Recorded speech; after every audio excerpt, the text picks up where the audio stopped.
Well, good evening, everybody. It's a pleasure to be back. George Morgan here at your service. It's PSGL, it's Wednesday night, it's Spain tonight as well. Lots on the table, lots of battling. The title contest is still alive and kicking. And Jack, it's only taken us 10 rounds. We're on the 11th. It's all to play for. Boromant goes on the inside and takes the lead on the final lap of the race. Now it's side by side between Boromant and Gunnar, but Boromant's got the inside. A guest star here in this phenomenal race. Cameron Dowd looking to take P2 in his very first PSGL F1 PC race. Incredible to say the least. You see that Putin to lead. 1.5 seconds. DRS is the name. Well, good evening, hello. This is pretty scuffed. It's not how it was intended. It was not what was supposed to be like, but here we are. It is PCF4, and we are here for round number 9 of this championship. That took a little bit of thinking. I should really know that. I should really know all of my numbers and everything PSGL, but I just forgot on that particular occasion. Hello from wherever you are watching. It is time for this round of the championship, and as I said, it is round number 9, and I could not be any more excited for this week's race. Last time out in... Oh god, that's really going to test my memory if I try and race that far back. I mean, I have been called up very late last minute, was not expecting to be here, was expecting to have a co-caster, and no idea where that has gone, so who knows? Anything is possible, anything could happen in this broadcast, so no one's joining me alongside, which is a little bit sad. I'll be on my lonesome for the next hour and a half or so, but at least I'll have you guys to keep me company. So, here we are. I'm going to load up the standings so we can go through it live as qualifying does get underway. I do also need to get these graphics up. It's also the first time I've done a live stream on PC, so if it is a bit shocking, then be sure to tell me and make me feel terrible, because trust me, I already do. But here we are, it is qualifying time, but let's just have a quick little reflection on what it was like last time out. And, well, as I very quickly load it, last time out, we were... That is completely the wrong standings, and that is the bot being weird. Right. Last time out, it was Joris Krozen on the top step for the 3rd race in a row. It's not very often you get a 3-in-a-row streak, but if Joris has done it, 30 points ahead, can obviously win the championship this race. Although it's very unlikely that anyone responds this late in the season, he can win the championship this time out. So, that is going to be certainly something to keep an eye on, but here we are with just under 14 minutes left on the clock. But yeah, Joris on a 3-race win streak, looking to take the championship here tonight. But it is time for qualifying, and Joris to the top there. And I really need to keep on top of this TV direction, because I have not done this in absolutely ages from a PC. In fact, I've never done it from a PC, so if it is bad, that is exactly why. So please don't hurt me. I'm trying my absolute best here, but we got a lot to unpack here. PCF4, 70 drivers on the grid, quite a lot that could happen, quite a lot of action that will happen. I am absolutely sure of it. So, we're getting through these first laps very, very nicely indeed, and it's, well, certainly going to be a jam-packed session. We're getting a lot of drivers obviously having set their first lap. It is Joris on top as things stand, so a very nice lap time there from the Race Clutch driver.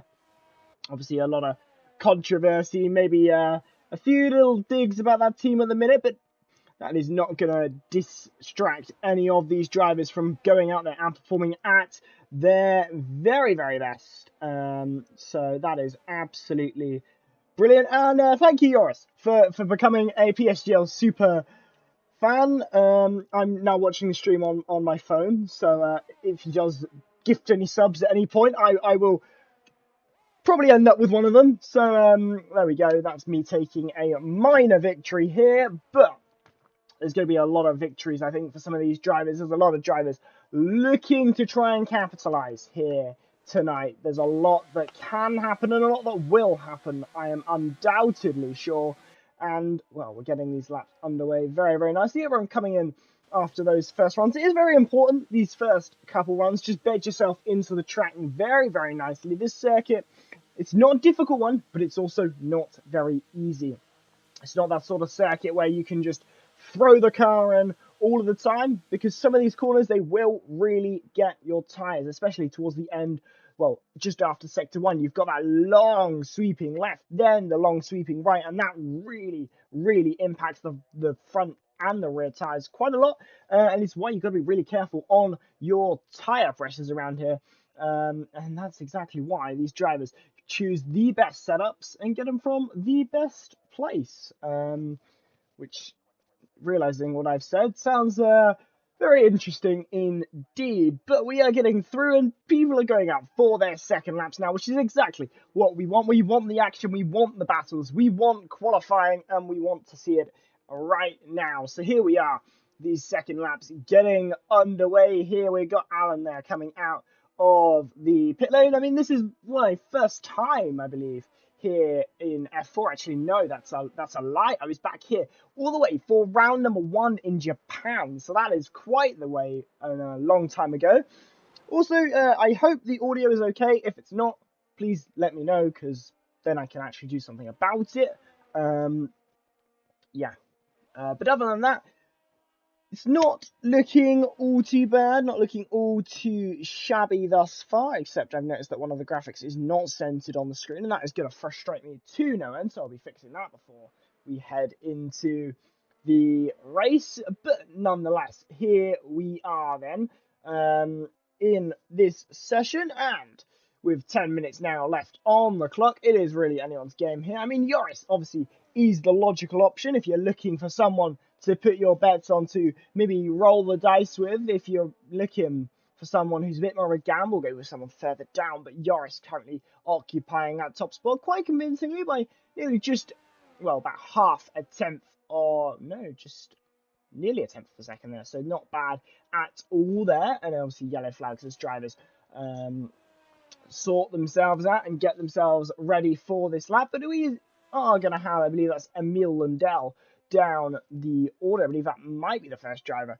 to come round for a lap. No, it's not. It's going to be Elliot Nuren there for the first lap of this session. So here we go then, with the Formula Vacantos their car coming around, that Sauber, as we now have to call it, car coming around the final bend, and to begin a hot lap here. Let's go on board. Let's hope I pressed the right button here. It is no guarantee. There we go. I did press the right button, so that's a surprise in enough itself. But here we are then, Elliot Noren around this lap. Now, this is a tricky circuit. It is an easier one to learn if you're just getting into the game for the first time, but it is not easy, and it is certainly not an easy one to extract the absolute maximum pace through here. This is where the tyres absolutely scream. That right-hand side is cooking. This left-hand side, it is cooking as we go through these bends and up along down to the old pit straight. This was used up until about 2013, I believe.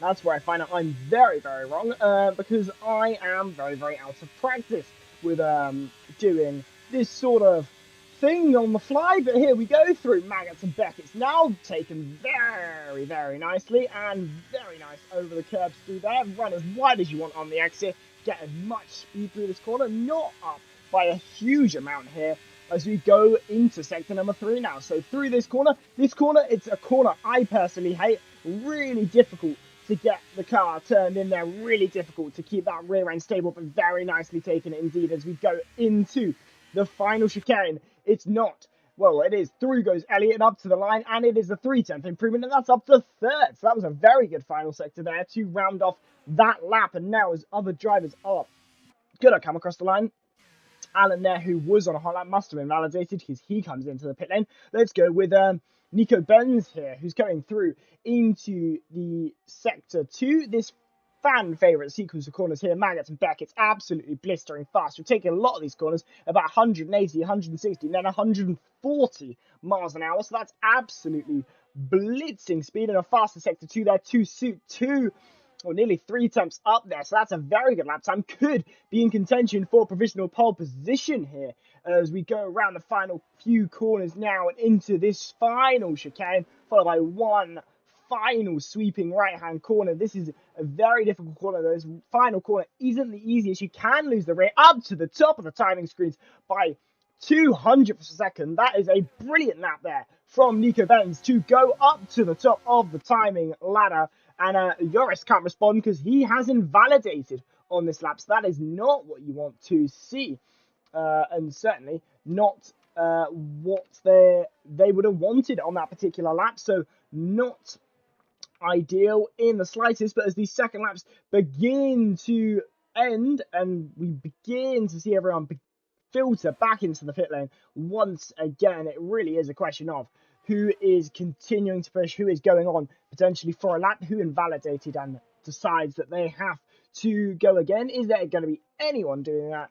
Well, yes, funnily enough, we are with Harry here, who is about to do exactly that, and comes around the final corner now to up to the line, and it is not an improvement on that particular occasion, and that is not what you want to see as a driver. You're always looking for those little bit of extra pace, and to not get that, it can be quite annoying to you as a driver. I mean, I remember when I was league racing back quite a while ago.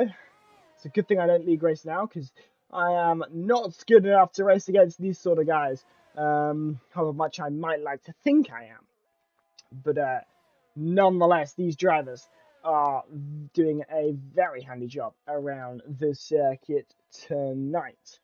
As I've noticed that I'm not sure if my co-caster has actually messaged.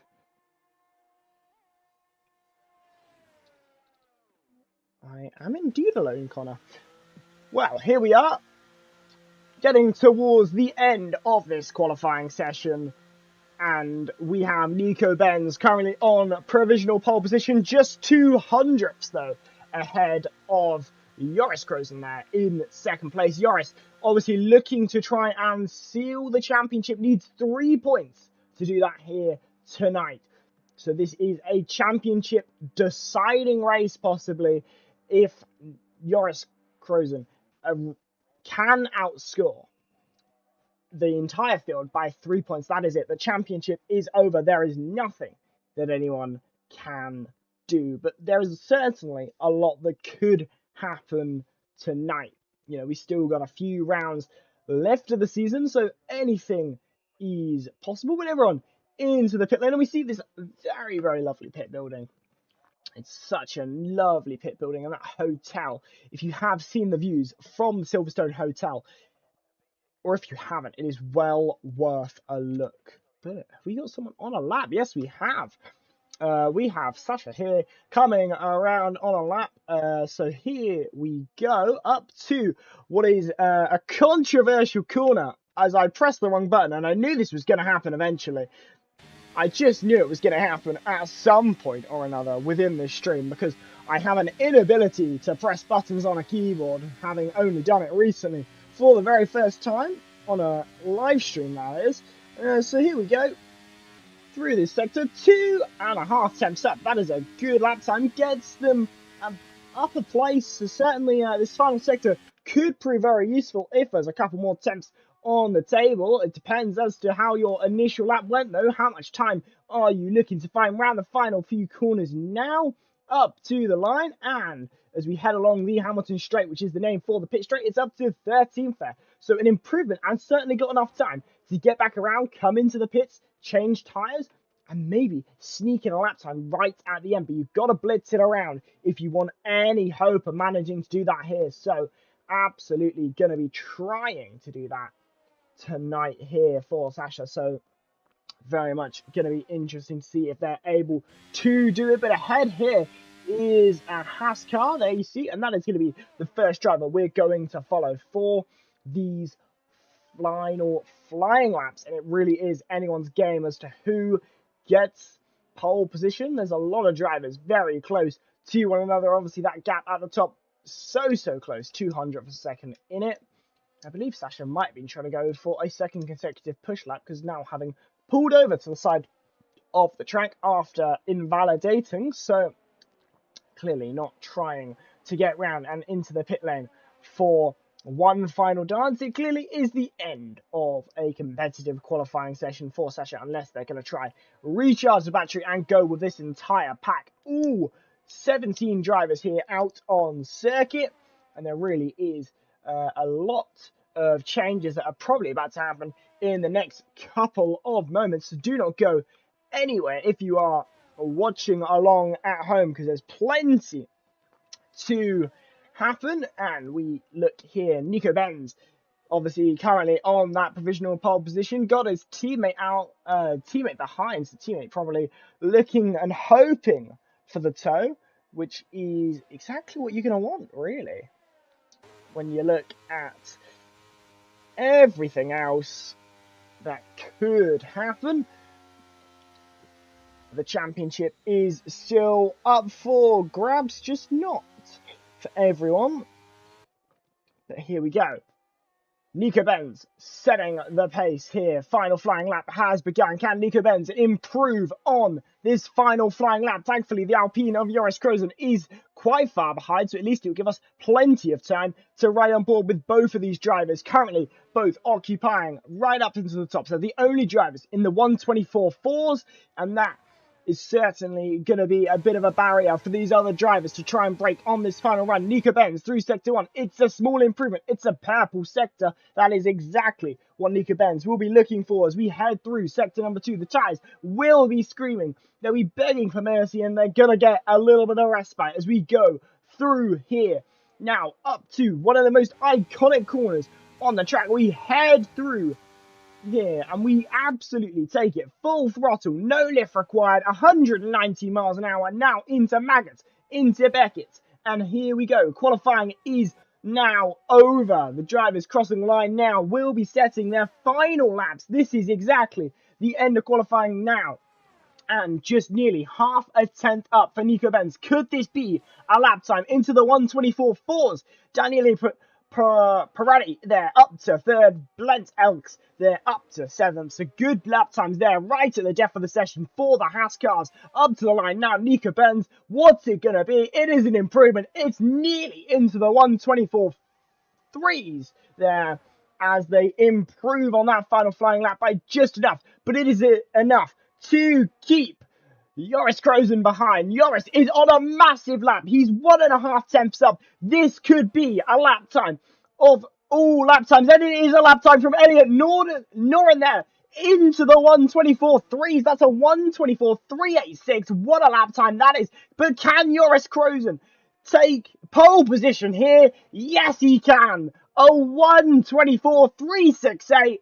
Dethroning Elliot Noren, who took a blistering lap time there to show Nico Benz that he did not have the ultimate pace, because someone could beat him. But Joris Krozen takes pole position for this race by just slimmest of margins there, just 100 separating the top two there. But this so close margins is exactly as you expect. The entire top four separated by a tenth of a second. That is exactly what you love to see in the entire field. So close as ever here in PSGL. But that is Joris on pole position for the race then.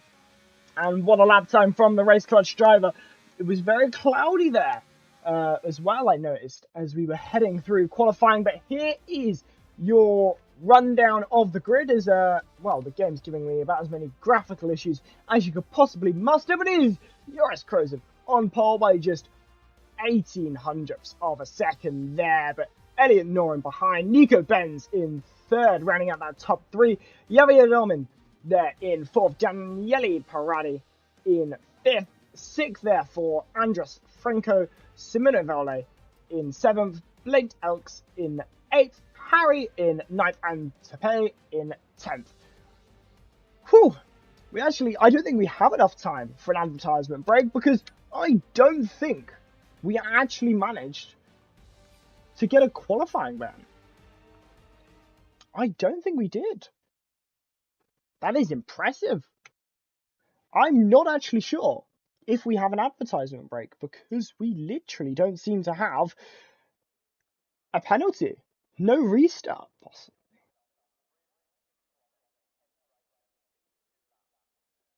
I don't see any talk of a lobby restart. That is crazy. Right, well, I'm going to throw it in anyway. I'll cut it off if need be, but we're heading for a quick advert break. We'll be back in just a...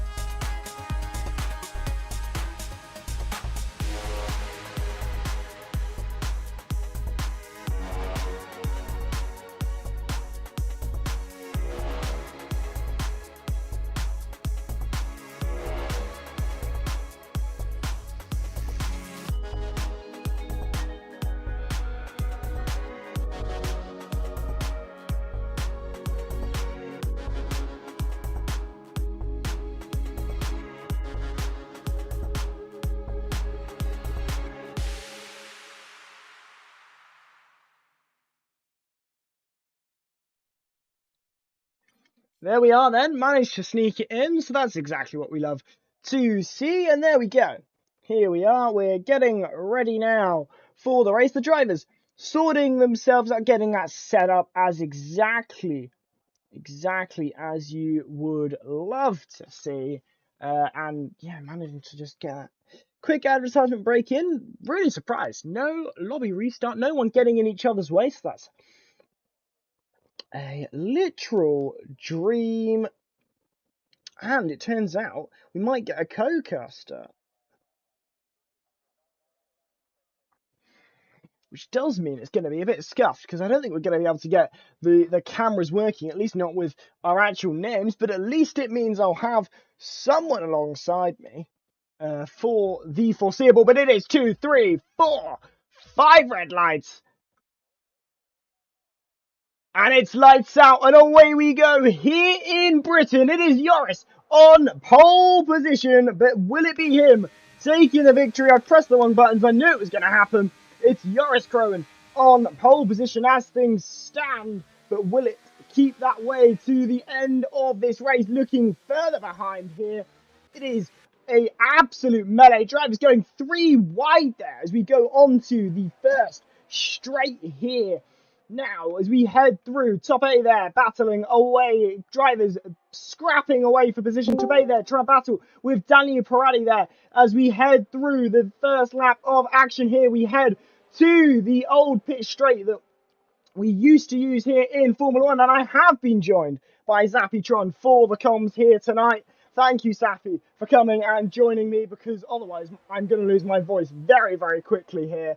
So thank you very much. Hopefully your audio's okay, because I've not really got time to try and change it, but here we are. How are you? It should be good. Hopefully the stream can hear me. Hopefully you can hear me fine. I'm just jumping in as we speak. Oh, as things are already kicking off in the race. But yeah, jumping in. Thought I'd stick my neck in and sort of check out what's going on in F4 for a change. Yeah, I mean, absolutely. It's a pretty good battle so far. Joris Krohn took pole position. He's in the hunt for the championship. He needs to outscore the entire field by just 3 points tonight to be able to take the championship here. So really, a lot on the line for the likes of Joris, and certainly his championship rival behind. 30 points, that difference, and trying to maybe fend it off for another race, but it's looking unlikely as things stand. But certainly anything could happen. Yeah, anything could happen indeed. It's a little bit all up in the air. I'm just sort of catching up with the standings and as things are at the moment. You have got a few sort of key drivers to keep an eye on. So Noren down in P4 right now, at least according to the feed that I've got. He's one to watch, and he's certainly got a little bit of space to himself there. 1.4 seconds between Javier and Joris there, who's the championship leader. But he's closing in on Nico Benz, and we've seen like the last 3 races, it's been, in fact, no, his last 4 performances have all been wins. Like, you don't see that level of dominance in the league. It's very rare. Like, what do you make of him?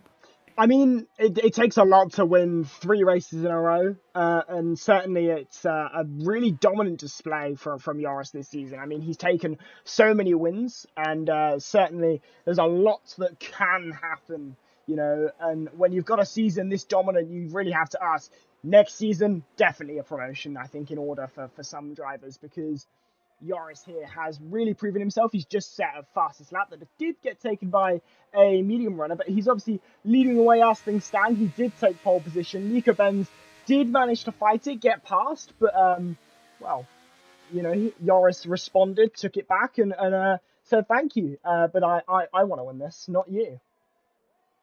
Yeah, well, they've certainly got that hunger, and I think that's one of the big things that distinguishes a lot of league racers. And as you look at the F4 tier and start to look to the F3s, the F2s, I think this is that transition point. This is where you start to see a lot of prospective academy drivers, a lot of prospective future talent really start to find their feet, because the racecraft and the consistency through strategy is where this is the breeding ground for where it all gets refined. I'm jumping on with a couple of drivers here, and it's looking like that early sprint, Nico Benz and Joris are both fighting, duking it out near the top end, and they're both on softs, so they're trying to outrace each other before those tyres give up and they start to get caught by the likes of Javier. Absolutely. I mean, it's not going to be all too long until they do, but they're fighting as much as they can as Nico Benz there takes the race lead once again. But these drivers, I feel like they need to work together a little bit. Stop fighting quite as much and try and pull away. They need to try and get this gap up because they know they're going to be on more worn tyres. They're probably not quite as on the optimal strategy as possibly Javier behind, because he's probably got the option of going on to either hards or soft, depending on what happens in this race. If there's a safety car, box for those hards, go to the end. And those soft runners won't have that option, you know. There's a lot of variables that I think are kind of in play here, probably. That, Nico Benz and Joris, they need to kind of just get on with it and get that gap up. Yeah, I think they need to, as much as they want to tussle for the lead, if they're both on the softs, their strategy right now is just get some mileage on the field. They're about 2 seconds clear. Javier, who's the next driver down and is on the medium. So they need to get that mileage, and they need to push as hard as they can now, because I wouldn't be surprised if we see them jump onto the hards or even maybe the mediums if they can stretch out the tyre life, although that's when you get into some dangerous territory and you start to lose a lot of pace. Yeah, I mean, really got to try and hold on to these tyres as well. They really don't last long around here, and it's no surprise with the sort of corners you've got. A lot of high-speed, high-profile corners. You get a lot of tyre temperatures as Joris goes down the inside and gets back past, very convincingly there, on Nico Benz down the straight. It seems like they're working together a little bit more. They're not fighting through the corners. They're just overtaking each other now and, using DRS to try and help pull each other along out in front. But I think it's not going to be, many laps until Javier behind is going to start gaining, and he has been getting that gap down ever so slightly. And it is going to be very interesting to see at what point he really starts to make inroads. Yeah, he's certainly looking to close that gap, because that magic 1 second gap with the DRS, that's all he needs. He needs to try and break away from Andres as well, who's on the softs behind him, and he's looking for any opportunity to get a clean break. But the crucial thing here is he's running right to the edge of his resource, because he's about the 10 to 15% mark on his ERS. And for those who don't know, below 10%, you actually lose engine power because the engine diverts additional resources to charging that battery. Yeah, I mean, it's very interesting. These drivers, they want to run in crunch time and get as much pace and performance out, but there does come at a cost for certainly a lot of these drivers, because use too much of that battery and you're going to hamper your actual car performance, and that's really when you're going to begin to feel the effects that you don't want. You want to be able to run at the maximum pace, and if you're losing that engine power, it's not going to be as ideal for you as you might like. So Javier probably going to be keeping a very close eye on that battery level to try and make sure that they're not losing performance, because they need every ounce of performance, especially doing the alternate strategy, because if you've not got that extra pace, that extra oomph to kind of help you in your mission, in your goals sort of thing, you are probably going to struggle quite a bit more than those, around you. Yeah, and especially with a track like Silverstone, where you've got quite heavy braking zones mixed in with a few straights, like particularly the Hangar Straight. You want to open up the taps, and you can't do that when your engine's trying to sort of puff and pant as it recovers as much battery as it can. So Javier's really in a bit of a dicey spot now because Andras is right on the tail of him. It's within a few tenths now. So how hard he's going to defend is sort of going to dictate the rest of his race. But one thing's for sure, our two top runners, they have reached a sort of temporary truce. They're about 50% battery right now. They are, for the most part, leaving each other alone. And this is where DRS serves as its secondary function. Because if you don't make a pass using the DRS, you stay behind another car, use it to give your battery a bit more juice. Yeah, absolutely. I mean, I'm looking at Javier now, and Andras behind there is very close, just 3 tenths separating those two. So you do think, is Andreas there thinking, sizing up a potential overtake there as Nico Benz gets back past Joris? That's well, very much something that we've seen quite a lot, as that gap's now nearly back up to that 2-second mark that it was just a few laps ago. So, as I said, Nico Benz, Joris, they're working together, but I think Javier, he's really thinking about the long game in this race, and also I think Andreas behind thinking, I need to get past Javier here because otherwise I might be hurting my own race in the process, and that's going to be very difficult if that is to happen to Andreas. And I think there's maybe Elliot as well behind might be thinking that same thing of I need to get as much out of this and get these tyres working very nicely as soon as possible. Yeah, you got to get the tyres working, get the tyres cooking. And right now it's looking a little bit like an interesting situation for some of the soft runners in the middle of the pack, because they have made a few gains. Like some of them have done, to their credit, really well. I look at some of the drivers on the field. Like I look at Jeremy Glonier, I hope I pronounced that right. +6 on his initial starting position. So he started P14, he's now in P8. So he's an example of really leaning into the tyre strategy and getting the most out of those softs. He's probably going to play it a little bit safer on the second half of the race. But I think the pit stop window, when that opens up, that's going to be a big shake-up in the field. As we see, I think there's going to be a little bit of a battle. I think the two at the top have finally called their truce off, and they're starting to bear some teeth.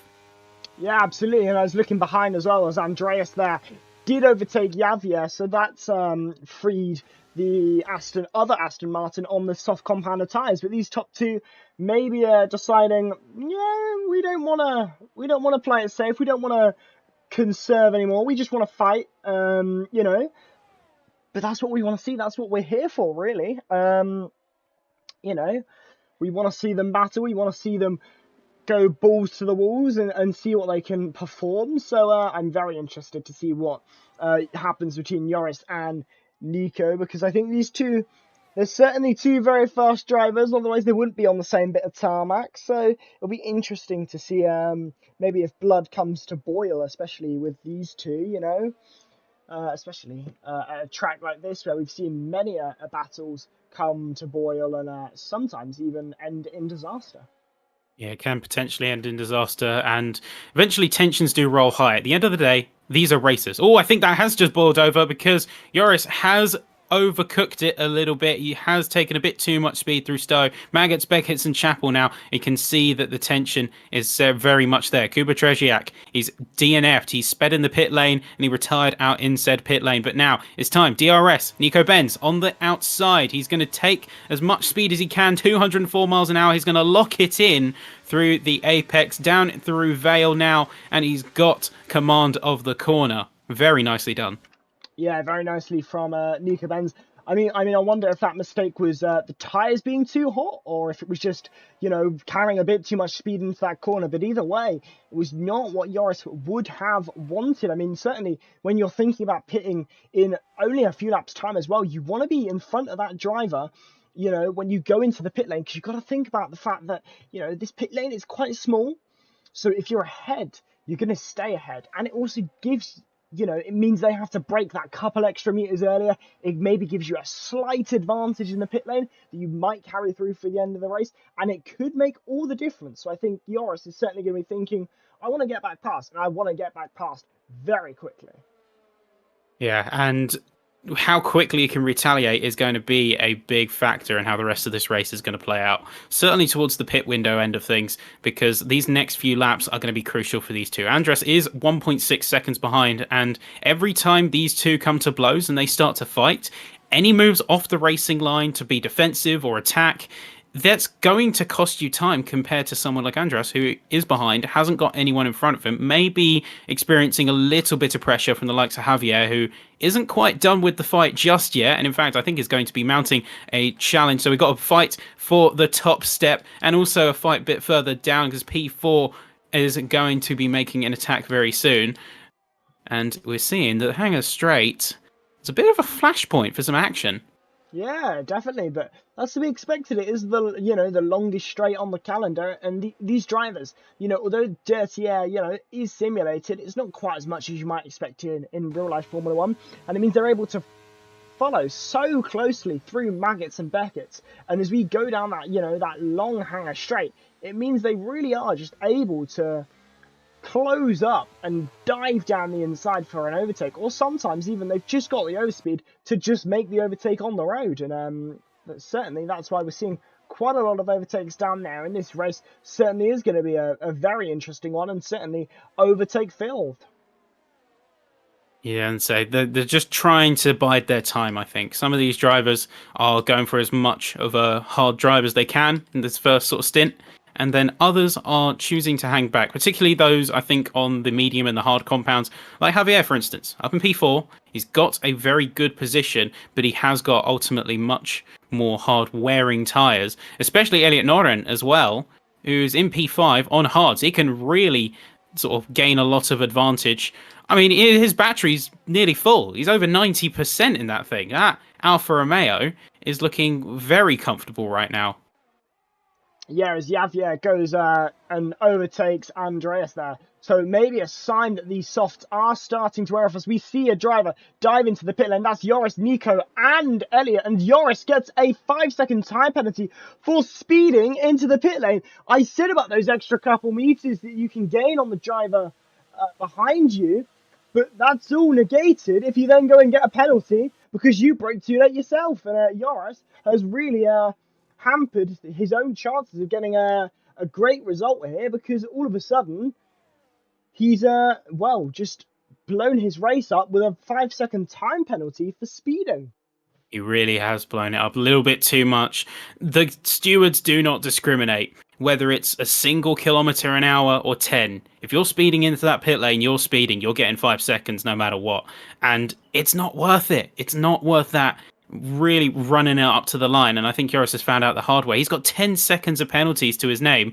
And Nico Benz, his sort of main rival out on track here, is completely scot-free. So I think this could be a potential write-off. Unless Joris pulls off some magic moves, I don't think he's going to be seeing the win today, unfortunately.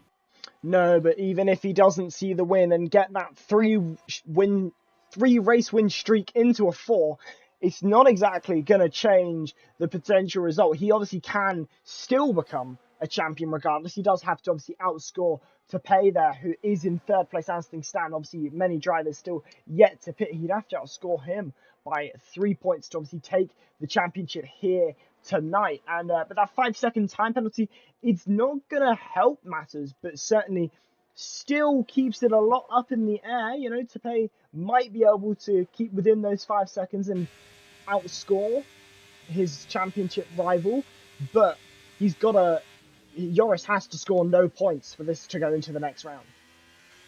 Yeah, that's the kind of crux of it here, is that despite such a dominant performance in the season thus far, I mean, 6 out of 9 races have been wins for Joris, and that is insane. That is nothing short of insane. We see Noel Carman is going to be the next driver to DNF and is going to retire in the pit lane. Also speeding, I think they just wanted to get out the race. I think they decided they'd had enough. They'd already had 5 seconds for speeding in the pit. And crucially, Tepay comes out behind Joris out of the pits, but the penalties are still going to hit him. I wonder where this is going to land in the end. I mean, yeah, there's certainly a lot to think about, Nico Benz and Joris, they're about 4.5 seconds ahead of Tepay there, but Tepay, he's within that 5-second window, and there's a lot of drivers yet to pit. There's a lot that can happen as this race pans out, and the drivers on the hards and the mediums now. There's certainly a couple more laps probably left for them, so they're not thinking about pitting just yet. So it's going to be interesting to see which strategy worked. Are these on the undercut going to benefit more, or is it going to be very much overcut central, and those who've stayed out just that couple laps later, they've really got an advantage here. So it's going to be very interesting to see which half of the grid benefits the most, because it's really anyone's guess. It is anyone's guess, and I think the big differentiator here, as well as the undercut in general being a pretty powerful tool, you can get the edge on your rivals. Purely by the time they come out of the pit, you're already on warmed tyres, arguably in perfect running conditions. If you come out in traffic with with fresh tyres, then you, even when getting them up to temp, don't have a chance to actually use them. So I think the timing of the stops is going to be such an important factor in the race. And where you come out, whether you can avoid traffic, is going to be a bit of a sticking point, as I think that was Jeremy. I think he had a bit of an off.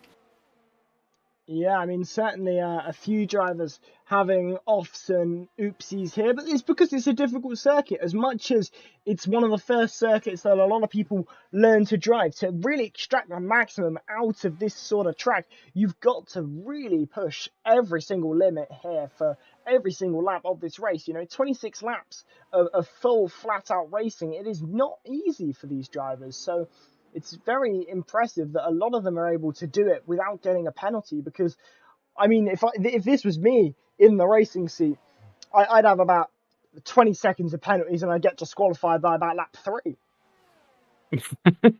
Well, I mean, it's a difficult situation being in the hot seat, and regardless of sitting here, I'm not a good driver. I am very much pants at this game.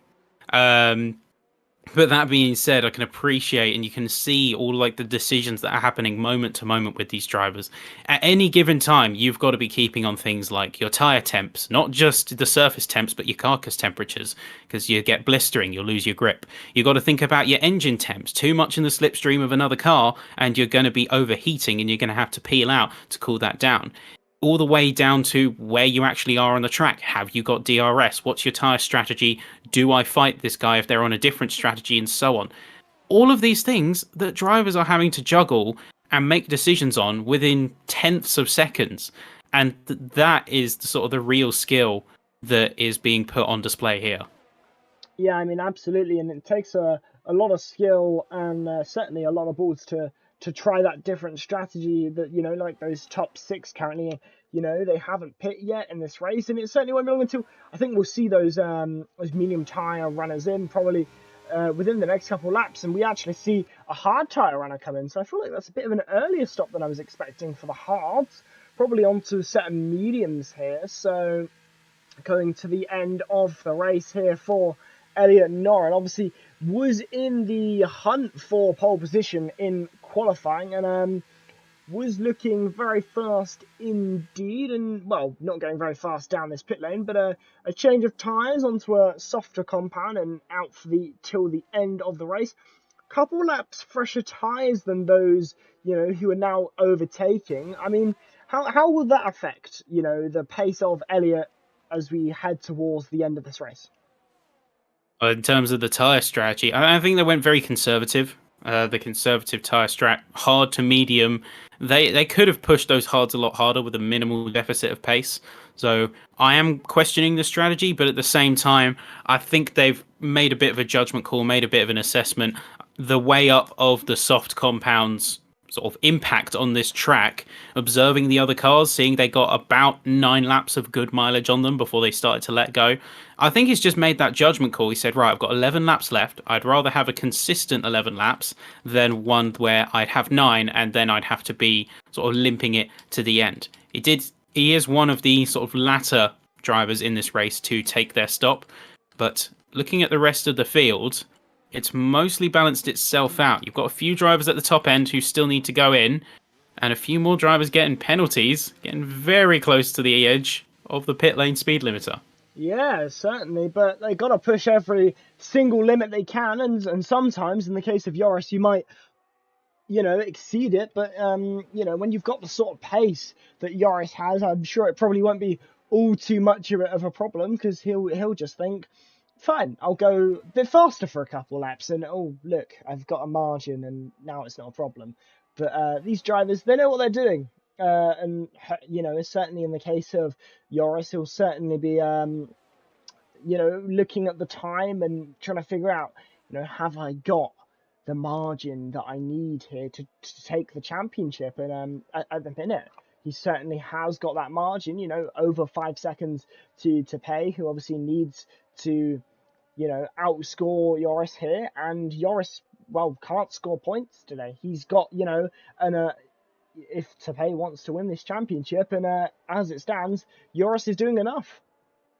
Norris is doing enough. Well, if you look at the current field and the sort of the maths involved with the penalties, he's going to be looking at about P11 when you take this 10-second penalty into account. So he's got that on his mind. He's got that on his conscience. He has to deal with that. So really, the focus for him now is just putting on the best race he can, trying to get as much time gained back relative to the penalty, because there's no real viable way I think he's going to be serving it in order to get that off his record. So now is just a case of, right, I have got this 10 seconds on my books. How much do I need to extend? How much do I need to push and really maximize my car, even if it means some risky driving, to preserve just a couple of places, or at least get into the points paying positions? Because right now, it's not looking like he's got that.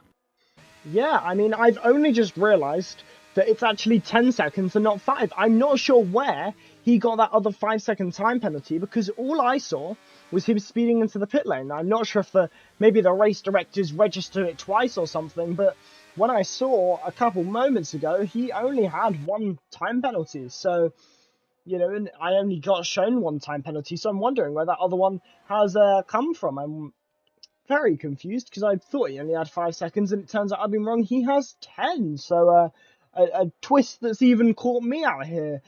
With 9 laps left in this race, so who knows why he's got 2 penalties? I'm sure we could probably have a little look in the race director and find out, because that's really confused me. Well, the thing to sort of remember now and say is Tope is going to get 3 seconds onto his time, so that could be a little bit of a saving grace in this regard.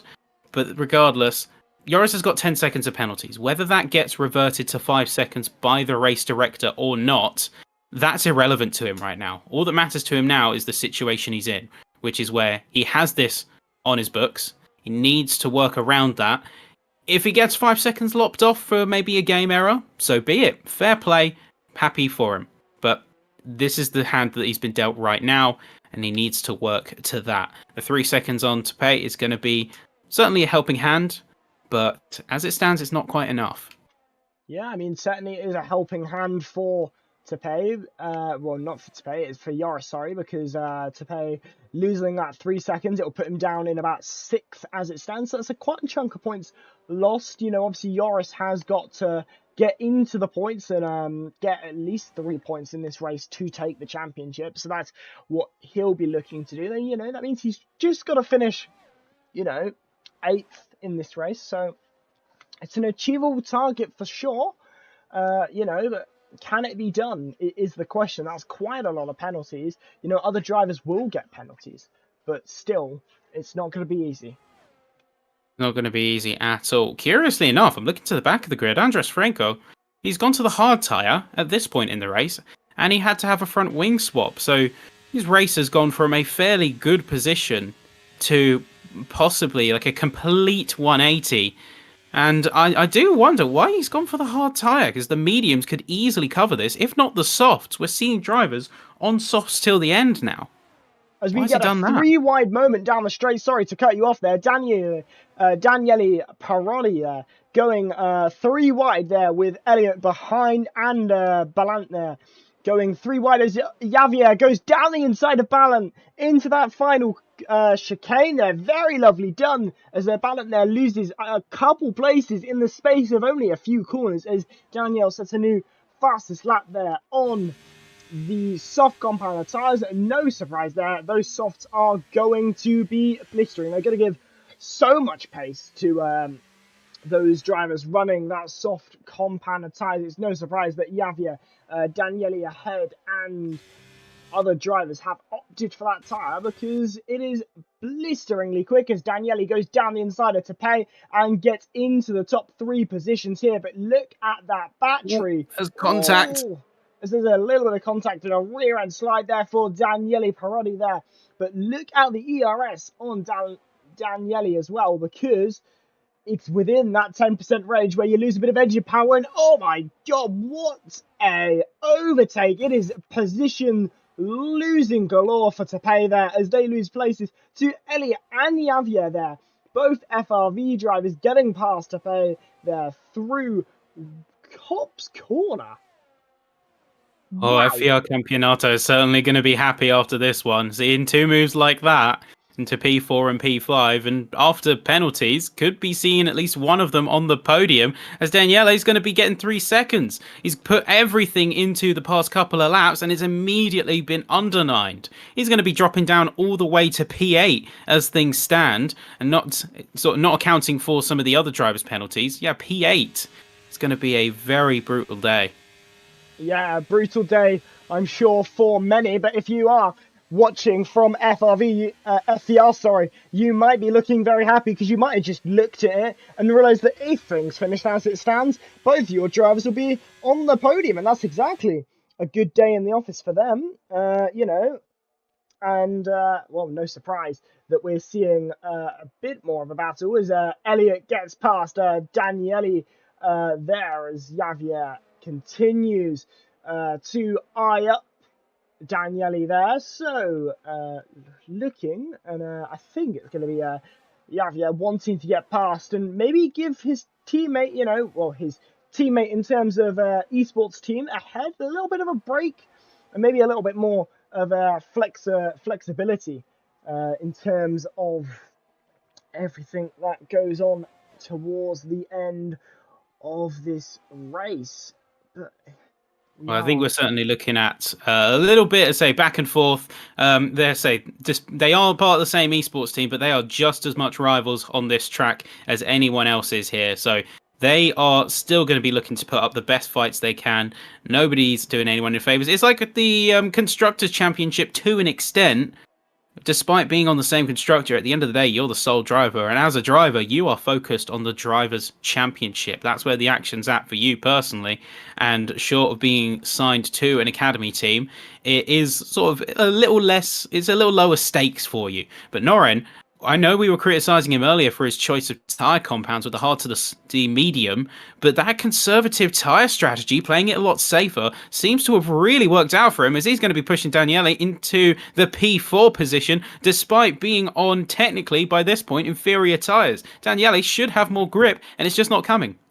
Yeah, I mean, these soft tyres, I wonder if maybe the lower laps of fuel, it's allowing them to get more pace out of it. But because they're getting more pace and carrying more speed, maybe it's meaning that they're overheating the tyres a little bit. Maybe they're actually struggling to keep those tyres in a workable range. As we see Daniele go a little bit wide there, so maybe opening the door a little bit for Javier behind to consider an overtake, to consider options as we head down the hangar straight one more time. We've not got that many laps to go, but Joris is back up into the race lead, but it's all in vain really for Joris, because we know come the end of this race it's going to be a couple places lost at a minimum, and Daniele keeps the battle alive as Elliot and Javier continue to scrap and keep very close on that same bit of tarmac. And if you're watching supporting the team, you're probably hiding as far away and behind a pillar or something, just in case it all comes to blows and they both lose places. Yeah, well, there's good news and bad news for Joris. The good news is, despite all of this, he's still in a points-paying position when everyone else's penalties are applied. But the bad news is it's not by much. He's looking at about P9, give or take, depending on the other drivers and whether they continue to fight. Like we've got Harry and Balentlekes down in the battle for P9 here. They are coming to blows a little bit further down. And then Noren is just, again, playing it a little bit conservative just behind Daniele. and waiting for them to continue making mistakes, because as we've seen from them maybe extending a little bit wide through cops and through other sections of the track, just the lines aren't quite there, they're really feeling the pressure. You can kind of tell in some of the driving style that they are starting to feel a bit of pressure as they're not quite hitting those apexes, getting every ounce of the track you can. And pace or not, on a better compound, if you can't handle it, you can't control it, then you're going to see, as we're about to jump through, down through into, say, Stowe and then Vale and Club, Elliot Norrin has just made another attack, and they might just make it stick this time. Yeah, might just make it stick is exactly what they'll be looking for. I mean, on those medium tyres, it's really difficult to keep them, you know, but these softs, they're going to start going off more and more, and that's what they're wanting, because, you know, as those softs begin to go off, you know, you're beginning to think about, you know, I've now got the advantage in this race, and once you're beginning to think about that advantage that you're beginning to get ever so slowly, it takes a long while for that advantage to build itself up. But once it eventually does, once it comes to you and that pace is there with you, you really can just run away with it. And that's exactly what Elliot's probably thinking about doing now. Yeah, I think Elliot is just trying to observe and see what Daniela's doing. At the end of the day, Elliot doesn't have to fight. He knows that regardless of what Daniela does, because of the proximity, they've got themselves P3, if not P2, because of Joris's 10 seconds. So they don't need to fight. That's not out of the question. I think at this point for Norrin, it's more about the on-track drive, about wanting to do it on the track. As you can see, he's committed to the outside, nearly getting a little bit of trouble, but looks very clean from him. And yeah, I think this is a game of pride. And as drivers, that's what you want. You want to settle it on the tarmac, not in the steward's room. Absolutely. Settling the battles in the steward room is what everyone wants. No, that's the complete wrong words I was looking for. 180. 180. We'll fix it in post. We'll fix it in post. Absolutely. Absolutely. I mean, I am the one who makes the highlight videos, so if there's anyone who can fix it in post, it would be me. But You're giving yourself a job. Why not? Why not? I'm here for a reason. Well, we are here on lap 24 of 26. We're nearly at the end of this race, and Joris gets let through on Nico Benz. I think Nico Benz knows that all of this battling, it means nothing come the end. And if anything, he's probably just trying to, you know, help Joris lose a bit of time so he loses more places in this race, knowing that it, you know, it makes no difference to him. If anything, it will benefit those who he'd rather benefit. So probably looking to battle as much as possible and lose Joris as much time as possible through these final few laps. But here we are, we're getting towards the penultimate lap of this race, and look behind, because it is Danielle who was looking very, very close into the fast right-hander here, my least favourite corner on this track. And now as we head through the chicane here towards the end of lap number 24, as we begin lap number 25, and it is as things were one lap ago, but these drivers still battling and still keeping very close to one another, and certainly could be anyone's game come the end of it. You got to think, you know, they might not be in the hunt for the win, but we're talking about the podium places here, second, third, you know, and you don't want to go home after having a hard battle with a wooden spoon.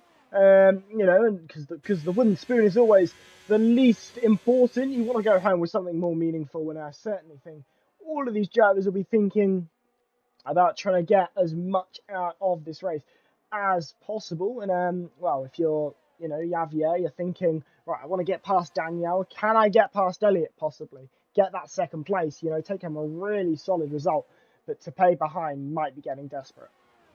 Yeah, to pay. So it's certainly desperate. But I think they've almost conceded their position. They've sort of cut their losses to a degree.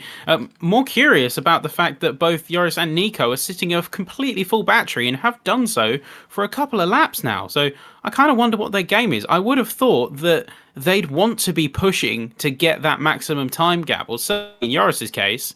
But it's not happening. I know they save it for the very last lap, but a bit too much because they had that full battery for, as I say, a few laps beforehand.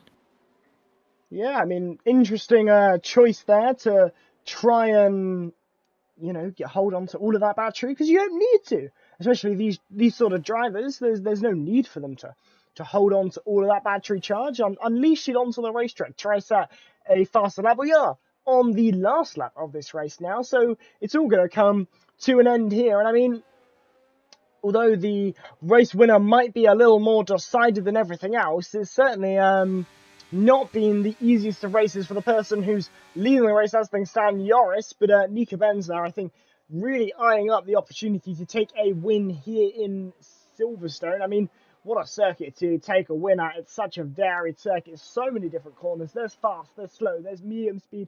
There's everything you could possibly want. And we head through into Stowe for one final time with the top two. And really, these drivers are just fighting as much as possible for the sake of it, because why not? Why not have a little bit of fun whilst you're at it?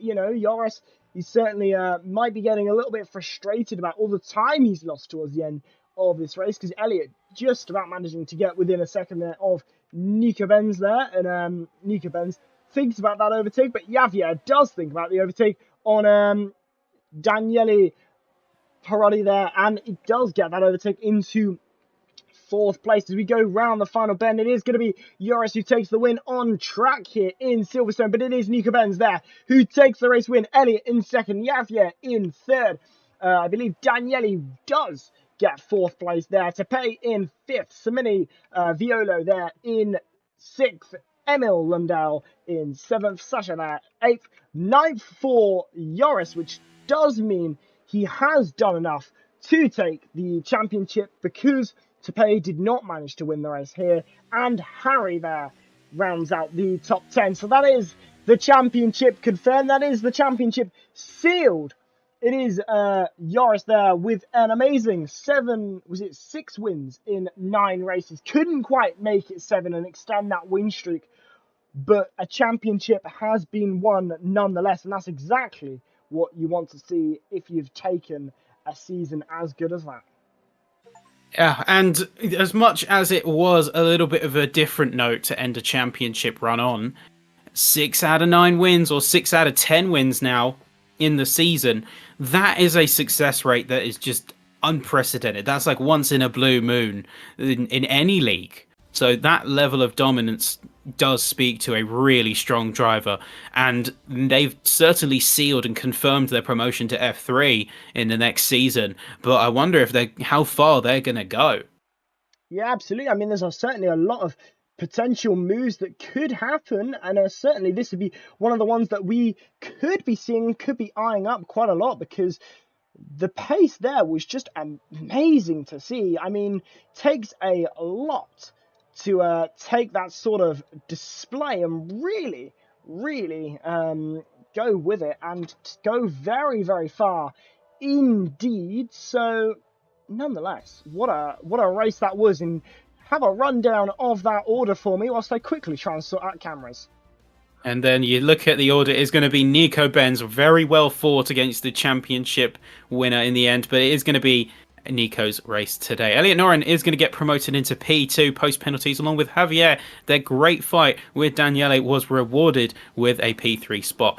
Daniele down in P4, Tepe in P5. Good fight, but not enough to keep himself in the championship fight, unfortunately, with Simona Violo, Emil Lundell, Sasha Joris down in P. Slams them down the other. Tomas Kokeni, Andres Franco, and then seeing themselves not finish is Harry Balint, Jeremy Glonier, Alan Banaszak, Noel Coleman, and Kuba Tresiak. And that is your 17 drivers and your final positions here in Silverstone. Yeah, absolutely. I mean, I am going to try and sort these cameras out, because I have just realised I have no idea how to properly sort it out. So we're going to take an advert break whilst I, sort my life out.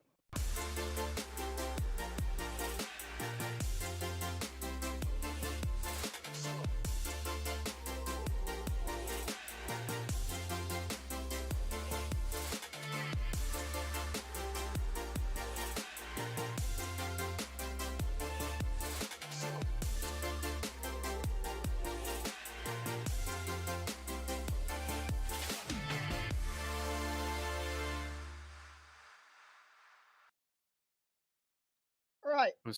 Time to somewhat scuffed sort this out because that's, well, not my co-caster on, well, actually it's that side because it's all flipped and that's exactly how it's supposed to be. We're going to browse and sort the correct file, and we're also going to get our COCOM in here. I've just got to get it all sorted. Gonna have to drag him over, but here we are, very nearly. I've messed up again, but there we go. At long last, we can see Zappytron, the man, the myth, the absolute legend here on the live. We haven't got socials, but you know what? It's as scuffed as it gets here at PSGL. But it's fine, because it's my first stream, so we can just chalk it up to a one-off, and I can go and cry in a corner later. But what a race that was. Call it, yeah, they call it some technical testing. It's fine. It's all good. But no, it was a really good race. I feel bad that I missed out quali, because I feel like if that was the race, then what was quali like? We saw some really good pushes. We saw some really good runs all around the grid, from the bottom of the pack, the mid pack. The strategy for a lot of drivers was on point. We did see some oddballs, like some people coming in much earlier. I think the battery was also a sort of point of contention here at Silverstone. You give it everything, and that sometimes can leave you out of pocket for any defenses, because the ERS is a defensive tool as well as an attacking one. I think sometimes people forget that. And one thing I did see is a lot of drivers sort of pumping everything into an attack and then have nothing for the eventual counter. But it was a really good run from everyone. Particularly, Elliot Noran had a bit of a recovery to do, and I think they did really well with the circumstances they were handed, along with Javier as well, another really good racer. Yeah, I mean, there was a lot of drivers who I think really, stood out tonight. I think, as much as, for some reason, you've disappeared. Why have you disappeared? I am ethereal. You're back now. Brilliant. I have no idea what just happened there, but you're back. I mean, yeah, certainly a lot of interesting moves, a lot of interesting action on that racetrack as well, because I wasn't expecting quite as much action as there was. You think about Silverstone, it's easy to get in a DRS train, and we see it a lot in real life Formula 1. Once you get in that DRS train, no one moves anywhere. And you look at the end result and you're like, was it worth the 2 hours I just spent watching this race? But this was one of the times where you had that train and it kept exciting, because they were moving past each other. They were really fighting, going hammer and tongue. And it wasn't as easy or difficult as I think a lot of people thought it was going to be. Yeah, I think everyone to a degree got surprised by what we saw out on track today. Yeah, like good Kina, I know I talked about the P2 and P3 finishes, but we cannot discount the absolute weapon that was the Aston Martin. The Aston Martin, wow, like Nico, a moment. Yeah, what a run. Yeah. What a run.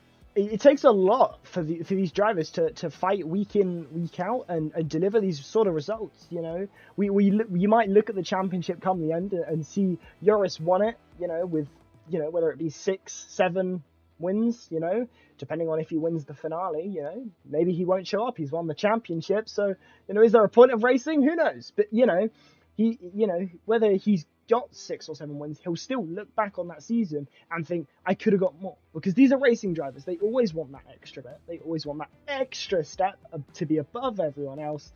And other drivers behind might be thinking, this wasn't a good season for me. But they'll all think, come that finale, going into next season, they'll all put in the practice, they'll all put in that mileage and think, this is my season. And that's the racer mentality that all of these drivers have.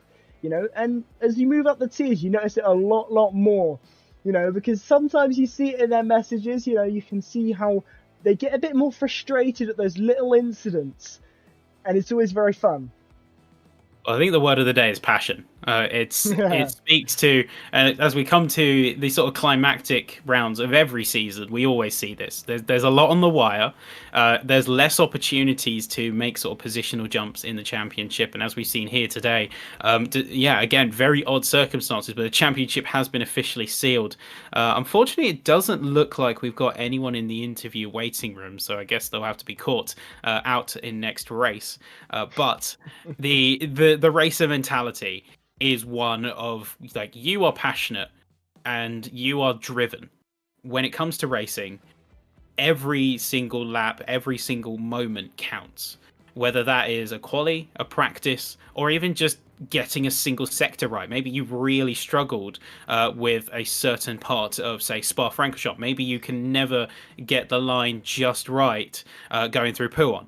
And nailing that single corner is going to bring you so much relief, so much satisfaction, because you can take that to the race. You can say how much you practiced, how much you've dedicated. And it's those little moments like that when you add it all together and you bring it into a league like PSGL. You have grids of drivers all with this same mindset, this same drive, this want, this desire to get into the higher leagues, to prove themselves as strong drivers, where you get some absolute scenes, to be honest with you. Yeah, I mean, absolute scenes tonight as well. Like these drivers, as you said, that racer mentality is so fun to see. We love, showing up every race we can and seeing all of these drivers like put it in, because it's when you see a driver who's struggled or has had a really great season perform well, it's really rewarding to us, even as casters, to look at that and go, yeah, that was a really good race. That was fun to cast. Whether it be tier 1 or tier 6 or anywhere in between, it's always one of those that I think a lot of drivers like knowing that they're being recognized, put on the big screen. I like being on the big screen too, if you couldn't tell. It's one of these. I think the drivers, they always want that extra bit of performance just as much as we always want to be better casters, and we all want to be a better version of ourselves at the end of the day. And certainly these drivers are proving week in, week out how much better they're getting as we go through the seasons. Yeah, and as I say, time will always tell. We've seen some drivers in this season thus far who have really proven themselves, who have really shown their moxie, and I have no doubt they're going to be returning next season, either in the likes of F3 maybe, or in, let's say, returning to F4. We're going to see them continue to push. We're going to see them really give it their everything. And I think we're going to see that come to a head, because next round out, the finale, it's going to be in Bahrain. And what a track to end it on, honestly. Like, usually you see it at the start, but we're going full circle. We're ending this season at Bahrain. Yeah, I mean, I like Bahrain as a circuit. It's arguably one of my favourites. I love a good night race. Who doesn't love a night race? To end the season as well. I've become too accustomed to having Bahrain be the start of the season, Abu Dhabi the end, whether it be playing the game or just generally, experiencing the F1 season and the F1 circus as we head around 24 countries in 2024. So, it's going to be a brilliant end to the season. It's going to be one that you certainly won't want to miss if you're at home, and certainly one to keep an eye on. The championship might be decided here, and I've just realised my camera decided to completely die whilst I was on that scene, but it's fine. Problems, they happen. Well, we move, we will, and we keep moving forward. So we do. Next round's the finale. It's been an amazing time. Thank you for having me on, letting me temporarily jump in to the F4 box. As I say, to the team, say the F2, to Thema Den Blanken and Nathan.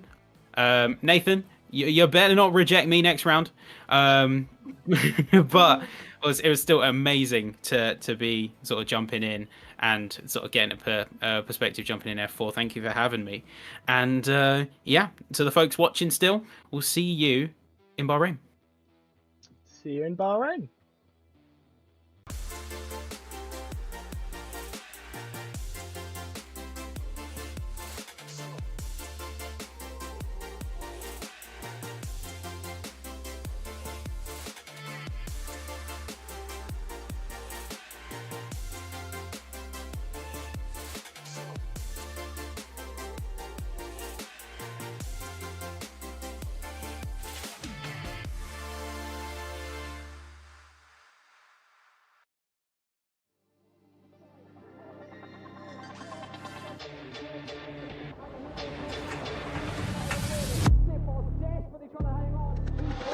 He's got the inside, Alfieri is through on the left-hand side.